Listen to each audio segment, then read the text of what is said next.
Descorremos la pantalla que les oculta para que nos cuenten cómo se vive el éxito. Los pies siempre han estado en el suelo. La verdad no hemos sido un grupo que hayamos fantaseado mucho. Ya no es el éxito efímero este de los veintitantos, ¿no? Que eres un poco más inconsciente.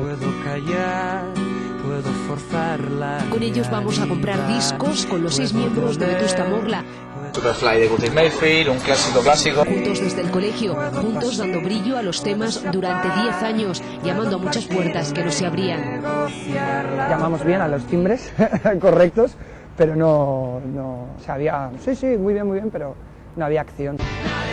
No debieron poner mucha atención a sus letras, poco habituales en el pop español. Nadie se lo cree y nadie le cree. Mírame. Ahora son ellos los que manejan su música, sus ventas, sus conciertos. Es el futuro de la música.